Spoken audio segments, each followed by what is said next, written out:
শুভ দুপুর বন্ধুরা। আজকে দুপুরে মাছের যে রেসিপিটি করেছিলাম সেটাই আজকে তোমাদের সাথে শেয়ার করছি। আজকে করেছিলাম গন্ধরাজ দই কাতলা। কিভাবে করেছি বলে দিচ্ছি। প্রথমে আমি দুটো মশলা বানিয়ে নেবো। একটা হচ্ছে পেঁয়াজ, রসুন, আদা আর কাঁচা লঙ্কার একটা পেস্ট, আর টক দই আর কাজু বাদাম আর একটু চারমগজ বাটা।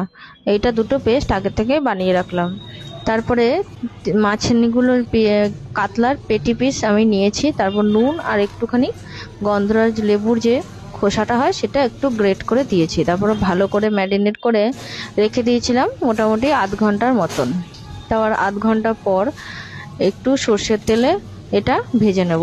কড়াইয়ের মধ্যে সর্ষের তেল গরম করে প্রথমে কাতলা মাছের পেটির পিসগুলো এপিট ওপিট একটু লাল করে ভেজে তুলে নেব।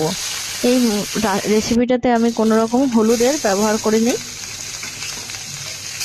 তারপর মাছের পিসগুলো ভালো মতন এপিট ওপিট ভাজা হয়ে গেলে এটা তুলে নেব। এবারে যে বাকি তেলটা থাকবে ওই তেলের মধ্যেই সামান্য একটু জিরে, গোটা গরম মশলা আর তেজপাতা ফোড়ন দিয়ে দিলাম। তারপরে যে পেঁয়াজের পেস্টটা করেছি সেটা এর মধ্যে দিয়ে দেবো। এবারে ভালো করে পেঁয়াজটি একটুখানি ভাজা গন্ধ হয়ে কাঁচা গন্ধটা চলে গেলে তার মধ্যেই জিরে, ধনে আর একটু শুকনো লঙ্কার গুঁড়ো জলের মধ্যে গুলে দিয়ে দিলাম।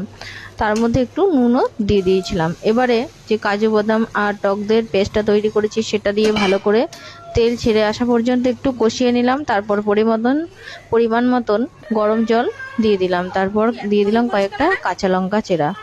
এরপরে জলটা ফুটে উঠলে ভেজে রাখা মাছগুলো দিয়ে 5 থেকে 7 মিনিট একটু কম আঁচে ঢাকা দিয়ে রাখলাম। তারপর শেষে ঘি ছড়িয়ে নামিয়ে নিলাম। তাহলেই তৈরি হয়ে যাবে গন্ধরাজ দই কাতলা এই রেসিপিটি খুবই সহজ, অবশ্যই একবার ট্রাই করে দেখতে পারো।